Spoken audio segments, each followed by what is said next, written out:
La clase de hoy es del maravilloso, siempre asombroso, longevo y nunca muerto Edgar Morin. Edgar Morin, que ha cumplido, si nació en 1921, ¿cuántos años tiene? 100 años, muy bien, Morin ha cumplido 100 años. Esto es lo que decía Sigue vivo y coleando, y escribió este año, publicó un nuevo libro, así que el tipo dijo, 100 años para mí es un chiste. Edgar Morin era un espía comunista que luchó en la Segunda Guerra Mundial y que luchó en el frente francés matando muchos alemanes. Es un tipo... Cuando dicen que los epistemólogos son huesos duros de roer, es verdad. Los epistemólogos son heavy metal y con ellos no se joden. Filósofo, antropólogo, político, sociólogo, infatigólogo, todo lo que tienen ólogo es el ginecólogo, lo que sea. Bien.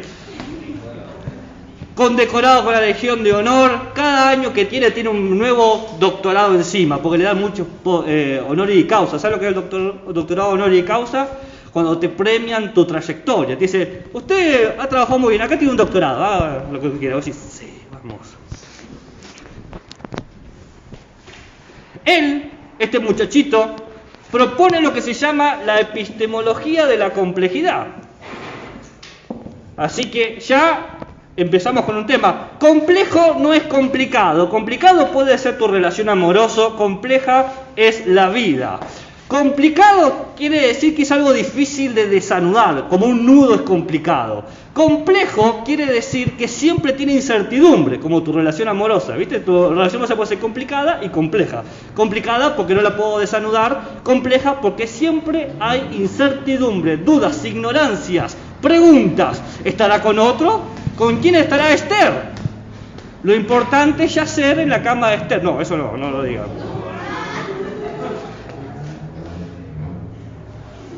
Entonces, complicado y complejo son dos cosas distintas, ¿entiende? Complicado tiene que ver con algo difícil de resolver, pero no imposible. Complejo es que siempre va a haber preguntas. Entonces, dice nuestro viejo amigo y querida Edgar Morin, que ni siquiera se llama Morin. El nombre Morin es un nombre clave en la resistencia francesa contra los nazis. Y fíjense, así, pero lo vamos a respetar, lo vamos a llamar Morin porque es el nombre clave, es muy cheto. Bien. Dice, tradicionalmente la ciencia se ha entendido desde lo que se llama el paradigma de la simplicidad. Este combatiente de primera gama dice que mayormente los científicos han creído que el mundo puede resolverse en un conjunto pequeño de ideas. ¿Cuántas ideas dirán ustedes? ¿Una idea? ¿Dos ideas? ¿Cuántas ideas decir que son? 5, no, ¿cuántas? 7 no, 14 ideas. 14 importantes ideas. ¿14 dije bien? 13, le agregué una que no era. 13 ideas. 13 ideas hacen al modelo de la simplicidad de la realidad. La primera idea es lo universal. Universal. Claro, esto es típico. Mayormente se cree que la ciencia tiene una comprensión del universo, una comprensión general. Mayormente se entiende que lo que hace la ciencia es ocuparse de todos los hechos y relacionarlos. Se cree que la biología, la física, la química, tarde o temprano van a estar todos juntos y nos van a dar la explicación del universo. Por eso se dice que la ciencia es universal. ¿No? ¿Sí o no? Más o menos. Más que menos. Bueno, 2. Simplicidad. Estamos en el paradigma de la simplicidad. 2. Se cree, en términos científicos, que el tiempo es irreversible. Irreversible. Buena película, la recomiendo para que la vean, pero tienen que tener estómago, porque es bastante fuerte, pero buena y fuerte. Buena y fuerte. Bien. Irreversible. La película está toda filmada hacia atrás. Ustedes desandan todo el camino de la historia. Empiezan al final y terminan por el principio. Súper recomendable para ver, súper experimental, te vuela el copete. Pero la irreversibilidad es básicamente que el tiempo no cambia, que el tiempo está ya dado. ¿Por qué hablamos de esto? Porque la ciencia cree que las leyes de la naturaleza son eternas. Lo irreversible está atado a la idea de eterno. No puede cambiar. Una ley natural es para siempre. La constante de la velocidad de la luz no se va a modificar. Siempre van a ser 300.000 kilómetros por segundo. Siempre. Nunca va a ser 301 o 299.999. Siempre 300. Dice la ciencia que las leyes que descubre son para siempre. Pim, pam, pum, caja. 3. El reduccionismo. La ciencia, según el paradigma de la simplicidad, dice que todo es un sistema. Vamos, ustedes cuántas veces han estudiado ciertos sistemas, el sistema digestivo, el sistema geográfico, todo se entiende por sistemas, hechos que se van relacionando jerárquicamente, ¿Qué es un sistema? Hechos que se van relacionando jerárquicamente, hechos base, hechos cúspide. La realidad es un sistema, puede ser explicada en forma sistemática, donde hay ciertos elementos importantes y ciertos elementos que no son importantes. ¿Cómo? La relación con tu pareja, eso no importa a nadie. 4. El orden. Para que podamos sistematizar al mundo, hay que presumir que el mundo está ordenado, que el mundo responde a leyes capaces de ser observables, porque si no, no podemos sistematizar. Si el mundo fuese caótico, si el mundo fuese azaroso, si el mundo fuese un constante juego donde no sabemos qué va a pasar, si el mundo fuese caprichoso, ¿como quién? Mi pareja. Como tu pareja, muy bien, no podrías saber qué esperar. ¿Me gusta? Fíjense que la epistemología y el amor están bastante cerca. Entonces, todo está ordenado, todo está configurado por leyes. Si vemos caos, tiene que ver porque nosotros no resolvimos el problema, no porque el mundo es caótico, dice la ciencia simplista. ¿Entienden? El caos, el desorden, en realidad es que todavía no lo descubrimos. Pero cuando lo descubramos, va a estar ordenado. ¡Ah, qué bonito! 5. Causal. Vamos, este es algo básico. La ciencia siempre entiende que todo es causal. Todo se explica por causas y efectos. ¿Por qué llueve? Y bueno, porque se juntaron dos corrientes de aire, una fría y una caliente, que van en dos direcciones opuestas. Chocaron, colisionaron, generaron una condensación que produjo una precipitación, y a esa precipitación la llamamos lluvia. Causa, efecto. ¿Bien? Es muy fácil entender la causalidad. ¿Por qué se expande el metal? Porque se le ha puesto una situación calórica. El calor hace que se expanda el metal. Bien. ¿Por qué te dejó tu pareja? Y porque la engañaste. El engaño lleva a romper la pareja. Cualquier parecido con la realidad es pura coincidencia. 6. Explicación. Dado que el mundo está ordenado, dado que el mundo es un sistema, dado que el mundo se puede expresar de forma causal, pues podemos explicar lo que sucede. Explico por qué aparece lluvia o por qué no llueve, por qué se ven las cosas y por qué no se ven las cosas. Explico por qué se puede volar hacia Marte o viajar, porque uno no vuela, necesitaríamos aire para volar. Uno puede viajar hacia Marte o no puede uno viajar hacia Plutón. Podemos explicar las cosas porque el sistema causal del mundo nos da motivos suficientes para dar razones suficientes. ¿Se entiende? Pero para poder lograr este conocimiento ordenado, reduccional, causal y explicativo, tenemos que hacer algo que se llama aislamiento. La ciencia aísla los objetos. Agarra un objeto cualquiera y lo investiga separado de su entorno. Toma lo que sea, una manzana, una nariz, qué sé yo, un escarabajo. Lo agarra y los aísla, lo saca y lo empieza a ver de arriba para abajo, de izquierda a derecha, por la mitad, sagitalmente, de todas formas. Lo aísla y lo observa, lo abstrae. La ciencia estudia objetos de forma detenida, microscópicamente. El chiste del microscopio es eso, aislar algo y verlo detenidamente. Ese es si ustedes alguna vez juegan a charadas o diálogo con mímica, esto es detenidamente. Bien. ¿Eso no se contradice con la evolucionismo? ¿Por qué? Porque ese tema va en contra No. El sistema es la suma de sus partes. Si yo conozco cada una de las partes y sé cómo se ordenan, tengo el sistema. Por eso dije, el sistema lo que hace es organizar los hechos, las partes, los objetos. Entonces, si yo conozco individualmente cada una de las partes, sé cómo se ordenan, conozco el sistema. ¿Se entiende? Bien ahí. 8. Hay una separación entre sujeto y objeto. Según la ciencia simplista, el sujeto no tiene nada que hacer en la producción del conocimiento del objeto. No importa si te sentís bien a usar el microscopio, no importa si Esther te engañó con otro, no importa dónde está Esther. No importa. Porque el conocimiento del objeto es totalmente indistinto. El objeto es autónomo e independiente. El sujeto no influye. Si estás triste, estás feliz, estás contento, te pagaron el aguinaldo, recibiste la beca Progresar, no interesa. El objeto se conoce sin valores humanos. Dice la ciencia que el sujeto no tiene nada que hacer en la producción del conocimiento.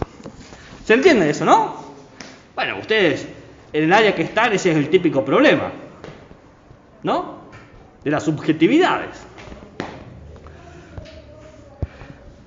Si el objeto no necesita al sujeto para ser conocido, quiere decir que el sujeto no tiene valor. El sujeto no es algo importante para producir conocimiento dentro del paradigma de la ciencia simplista. Es más, la ciencia simplista dice lo siguiente: usted, no importa dónde haya nacido, su biografía, su identidad, su autopercepción, siga el método científico y tendrá conocimiento. No importa cómo esté, usted siga los pasos. Es más, un robot podría hacerlo, no nos importa. Usted siga los pasos del método científico. Eso dice el paradigma simplista. Sí, pregunta. ¿No? ¿Quién es Esther? No. 10. Para que no importe el sujeto, para que no tenga un valor, tenemos que elegir solamente lo que es cuantificable. ¿Cuantificable? ¿Qué es lo cuantificable? Vamos, es fácil. Muy bien, gente. Claro, para que no tenga lugar el sujeto, solamente importa lo medible, ¿no? Nada más, punto y aparte. Esto nos lleva al 11º principio. La no autonomía. Porque si el mundo, fíjense en el principio 5, si el mundo es causal, si el mundo está determinado por causas y efectos, nada es independiente. Todo o es una causa o es un efecto, nada es autónomo. Todo depende de ser movido o que lo mueven. Siempre está en una constante maquinaria donde los engranajes se van solapando unos sobre otros. No existe lo espontáneo, lo libre. Todo determinado, dice la ciencia simplista. Lo que lleva al 12º principio. Para poder entender este mundo que está regido por leyes traducibles a términos matemáticos, porque la ley es eterna y las matemáticas son eternas, tenemos que confiar en algo. No los sentimientos, porque los sentimientos son para los débiles, dice la ciencia simplista, sino en la lógica. La lógica es lo que nos permite a nosotros comprender el mundo. Tenemos que confiar en la lógica. La coherencia es sinónimo de verdad. La no coherencia es sinónimo de falsedad. Si es coherente es verdadero, si es incoherente es falso. Entonces, si ustedes descubren un hecho científico nuevo, tiene que ser coherente con todos los otros hechos científicos que ya conocemos. No podés descubrir la ley de gravedad y decir, bueno, a veces no aplica. No, aplica siempre, tiene que ser coherente con todo. ¿Se entiende? Y si llegase la casualidad de que algunas veces no aplica, bueno, explicar de una manera que sea coherente con lo que ya sabemos. ¿Se entiende? Y ahí llegamos al tercer principio, al 13º principio, la claridad. La claridad dice, para que podamos todos conocer, el conocimiento científico tiene que ser claro, tiene que explicarse, tiene que demostrarse, tiene que verse de manera sencilla. Como cuando Esther te pide las claves de tu celular y vos tenés que ser clave y decirle 1, 2, 3, 4, mi vida, lo que no.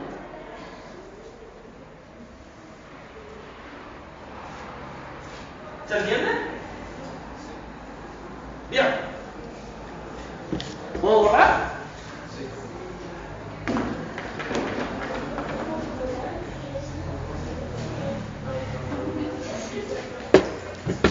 Todo esto que les ha dado, les he dicho, para Edgar Morin es una estupidez. Dice, es lo más estúpido que he estudiado en mi vida. La verdad es una vergüenza que ustedes hayan perdido el tiempo anotando estos 13 principios inútiles, inservibles.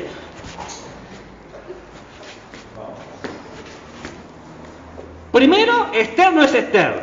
O sea, ¿cómo pensaron que había una Esther? En realidad Esther es Héctor, es Héctor, es el verdadero nombre. Esther es Héctor. Y segundo, la ciencia no tiene que ser simplista, la ciencia tiene que ser compleja. Porque Edgar Morin dice que la ciencia está dentro de lo que se llama el paradigma de la complejidad. El paradigma de la complejidad acepta la incertidumbre, acepta que hay cosas que no se pueden saber y acepta que la realidad no se puede resolver sistemáticamente.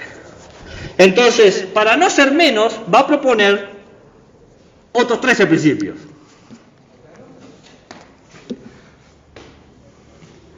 Primero, la singularidad. La ciencia no puede estudiar lo general, porque la única forma de estudiar lo general es que viviésemos en todas partes y no estamos en todas partes. Estamos aquí y ahora en este tiempo histórico. No ayer, no mañana, hoy. Entonces, todo se estudia de manera singular, es lo que le trataba de explicar a Héctor. Héctor, todo es singular, no me des vueltas con las cosas, que todos sabemos lo que pasa. Héctor, Esther es una amiga, aprendilo ya. La singularidad, la ciencia es sobre lo que está sucediendo de manera particular. Por lo tanto, en vez de hablar de la irreversibilidad, hablamos de lo reversible. Es decir, el tiempo es una dimensión que nos importa, porque no es lo mismo ver los problemas de la ciencia hoy en pleno siglo XXI que hace 200 años. Hace 100 años, por ejemplo, el problema del COVID no existía, no era un problema de la ciencia. Hace 100 años, el problema de que Héctor conociera tu contraseña de celular y pudiera ver tu chat con Esther no era un problema. A lo sumo abrir las cartas, pero es otra cosa eso. ¿Se entiende? Entonces, si Esther mecánico te dice, ¿cómo andás, mi amor? ¿Cómo le explicás a Héctor que en realidad es el mecánico y que es una persona muy cariñosa? Entonces, los tiempos cambian los problemas de la ciencia. De distintos tiempos, distintos problemas. Esto lo vimos en Kuhn. Kuhn decía, distintos paradigmas, distintos problemas. Por lo tanto, hay que entender que el sistema no lo es todo. Habíamos dicho que para el paradigma de la simplicidad, todo tiene que ser sistemático. El sistema es la suma de los hechos. Pero Edgar Morin dice, no.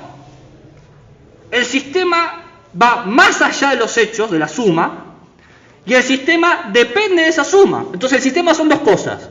El sistema es, digamos, A, la suma de los hechos, B, más que la suma, C, menos que la suma. Más, ¿por qué? ¿Por qué más? Porque las propiedades del sistema son distintas a los hechos. Ejemplo, la casa está hecha de ladrillos. Diríamos, la casa es un sistema que está compuesto de ladrillos. Pero la propiedad de la casa no es la propiedad del ladrillo. En la casa puedo vivir, en el ladrillo no. ¿Bien? ¿O no? ¿O podemos vivir en ladrillo? No, no se puede. Por ahora no. Entonces, la casa tiene más cosas que sus partes, pero tiene menos cosas. ¿En qué sentido? El ladrillo puede construir casas, las casas no pueden construir casas, sería un despropósito de materiales. Imagínate tratar de construir una casa con otras casas. En el Minecraft puede quedar bonito, pero en la vida real es insostenible. Entonces, sí, La casa depende de los ladrillos, pero tiene más propiedades, pero tiene también menos propiedades. ¿Se entiende? Entonces el sistema no lo es todo. Buenísimo. 4. Habíamos dicho del orden. Dice Edgar Morin que todo está ordenado y desordenado. Porque todas las cosas se van moviendo y acomodándose constantemente. Si bien ahora estoy ordenado y estoy equilibrado, mañana puedo estar desequilibrado, puedo estar en caos. Si bien hoy en día terminamos todo bien con Héctor, hicimos una cena con velitas, hice las hamburguesas caseras, le encantó las papas fritas que yo hice, las rancheritas que le di, pero hoy quizás todo cambie. El orden y el desorden es parte de la vida, es parte de la realidad. Un ambiente equilibrado, un ecosistema donde hay pajaritos, colibríes y florcitas tomando néctar, durante 5 o 6 años puede funcionar hasta que quizás algo cambia. Una nevada que duró más tiempo, una tierra que se secó, lo que sea puede destruirlo. El orden y el desorden son constantes. Todo el tiempo se está ordenando y desordenando. Si todo el tiempo se está ordenando y desordenando, no podemos pensar en la causa y efecto de manera tan sencilla. Tenemos que pensar que lo causal es complejo. Porque no solamente el ambiente influye en mí, por ejemplo, el frío me obliga a abrigarme, sino que también yo influyo en el ambiente. Por ejemplo, prendo 10 aires acondicionados y genero unas hermosas emisiones de dióxido de carbono y genero un lindo clima invernal en mi casa, en mi país, o lo que sea. ¿Se entiende? Entonces, no solamente la causalidad, no es que yo estoy atado a lo que sucede, sino que yo también influyo en lo que sucede. No solamente soy un engranaje, sino que puedo salir y producir cambios de eso. ¿Se entiende lo que quiero decir? ¿Dudas, preguntas al respecto? No. Ahora la pregunta es, ¿quién es Héctor? ¿No? Para saber quién es Héctor, tenemos que seguir al punto 6, el diálogo. Hay que hablar con las parejas, hay que hablar con la realidad. Hay un diálogo. Hay que aceptar que la ciencia no tiene un conocimiento final del universo.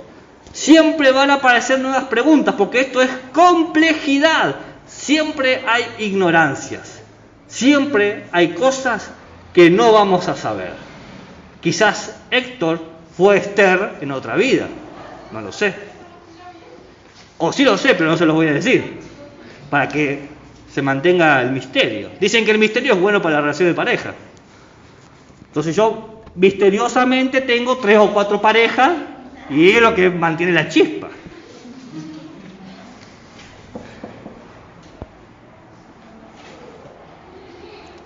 Sí, la importancia es el diálogo. Hay que entender que objeto y medio van juntos. No se puede entender las cosas de manera aislada. No vale aislar. Si vos aislás, dejás de entender. Imagínate que vos aislés una casa y la lleves a un lugar donde jamás en su vida alguien ha usado casa. No puede entender la función de la casa. Un ejemplo mejor. Llevo el celular a un viaje del tiempo a 500 años. Es imposible que entiendan lo que es el celular, porque el celular se entiende dentro de un medio, esta época, esta sociedad, este lugar. Así con todos los objetos. Un escarabajo, si yo lo saco de su medio ambiente, no voy a entender para qué sirven tales cosas. Lo que tiene, por ejemplo, el cuernito, la alita, la patita. ¿Se entiende? ¿Se entiende? Entonces, aislar es imposible porque el objeto tiene sentido dentro del medio. Si el objeto tiene sentido dentro del medio, objeto y sujeto van juntos. Claro, esto es obvio. El paradigma de la simplicidad decía que no importa tus emociones. Claro que importa tus emociones cuando estudias. Si vos estás, por ejemplo, fuertemente influido por la tristeza, la frustración de que Héctor se fue a la casa de la madre sin avisarte y no sabes cuándo te va a volver porque lo viste que se fue con una valija, vas a sentirte frustrado y después tenés que hacer una investigación sobre el escarabajo del Amazonas. Quizás no estés totalmente predispuesto a hacer una investigación de ese estilo, o quizás empieces a tomar otro tipo de notas. Por ejemplo, los caracteres emotivos del escarabajo. El escarabajo es capaz de ser empático, de tener emociones, de extrañar a su escarabaja. No lo sé. puedo investigar. Las emociones influyen en la producción de conocimiento. Es un mito que razón y sentimiento son separados. La razón es una forma de sensibilidad y la sensibilidad es una forma de razonamiento. El conocimiento se nutre de ambas cosas. Por lo tanto, sujeto y objeto no se pueden separar. Es una tontería hacer eso. Si entendemos que es una tontería, pues vamos a tener que valorizar el sujeto. Porque cada problema científico se estudia desde un lugar. Un conjunto de individuos que se hacen preguntas sobre el mundo. Ejemplo, creo que le di el ejemplo de la pastilla anticonceptiva ya, ¿o no? ¿O eso fue otro año? ¿Lo di? ¿Cuál es? Que en la década del 40... Claro, pero no era que no había. Había dos prototipos de pastillas, el de los hombres y las mujeres, y un grupo de sujetos masculinos tuvieron que decidir qué se hacía. Fíjense si el sujeto no importa para producir conocimiento. Cambiaría mucho. Es más, la pastilla anticonceptiva para las mujeres en realidad también fue probado para un grupo selecto de mujeres, por ejemplo, caucásicas, no negras, por ejemplo, y reacciona de forma distinta, por distintos componentes hormonales. Entonces, le dabas a las mismas personas las mismas dosificaciones y después aparecía cáncer y decía, oh, qué bajón. No, el sujeto sí importa. Este es el 9, ¿no? 10.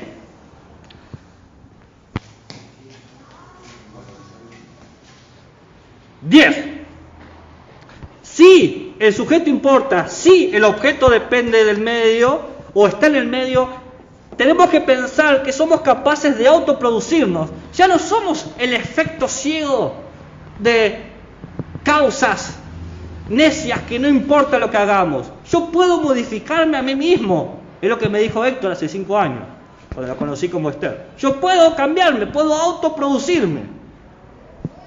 Y le dije, Esther, Héctor, para mí siempre serás el amor de mi vida, no importa cómo te veas.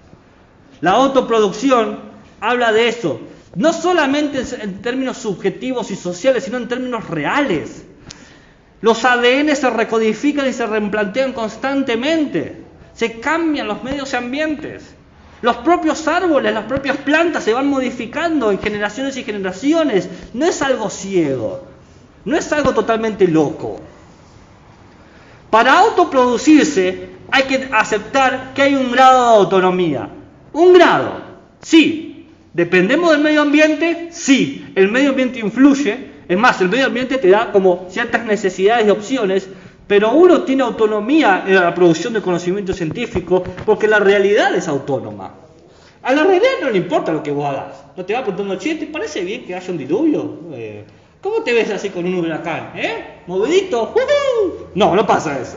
Las cosas suceden y uno autónomamente se adapta, decide, sobrevive o, en el peor de los casos, muere. ¿No? Muere, adaptarse o morir, orden y desorden, no hay distinciones.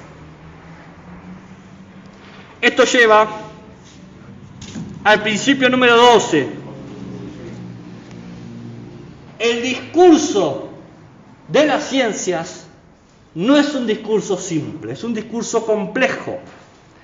Hay que aceptar que la ciencia tiene elementos contradictorios, que la gravedad puede y no puede funcionar, que la luz se mueve como ondas y como partículas, ambas cosas. ¿Sabían eso? ¿Que la luz se comporta como una onda y como una partícula? Hay que aceptar la contradicción, hay que aceptar que a nivel macro vemos el tiempo de manera lineal, pero a nivel micro el tiempo es relativo y saltea. ¿Saben eso? La reversión del tiempo en los átomos, donde los protones y los neutrones van cambiando el tiempo. Es maravilloso. Nosotros vemos el tiempo de forma lineal, mientras que en los átomos va saltando. Pasado, presente, pasado, presente, pasado. Vos podés saber dónde va a estar un átomo, pero no cuándo, o cuándo va a estar un átomo, pero no dónde, por ejemplo. ¿Sabían eso? ¿Cómo no lo saben? ¿Pero se entiende lo que quiero decir? Entonces, el discurso complejo.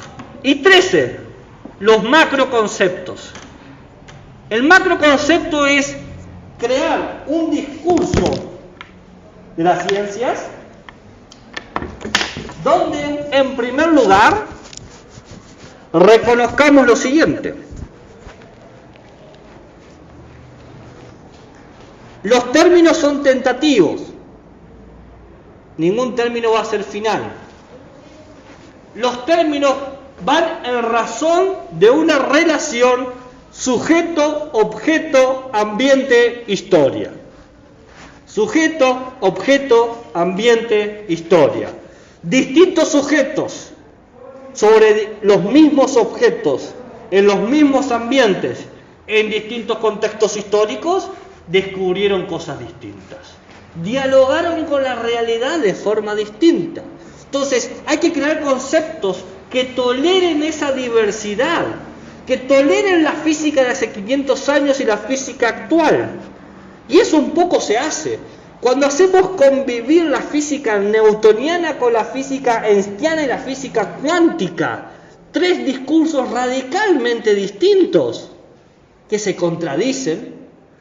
Estamos haciendo macroconceptos, conceptos que contienen conceptos contradictorios, conceptos que contienen diferencias, distintos sujetos en objetos, ambientes e historias.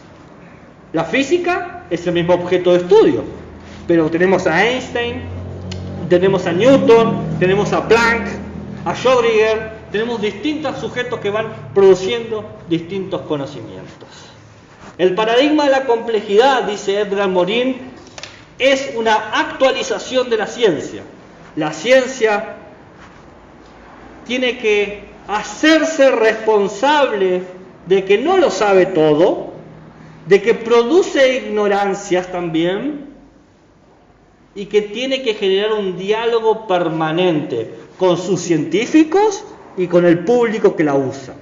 Porque la ciencia, dice Edgar Morin, produce conocimientos nocivos. La bomba atómica es un ejemplo, las armas bélicas son otro, las toxinas que se ponen sobre lo agrícola puede ser otro ejemplo, dependiendo de qué le preguntes. Hay que aceptar que la ciencia, en la medida que te libera y te emancipa, te da conocimientos que te permiten elegir mejor qué querés hacer con tu vida, como a Héctor, también te esclaviza. No puedo vivir sin el celular, no puedo vivir si no estoy conectado, no puedo vivir sin... no sé cuál es el último paso de baile en TikTok. Te emancipa y te esclaviza. Entonces hay que hacerse responsable de eso.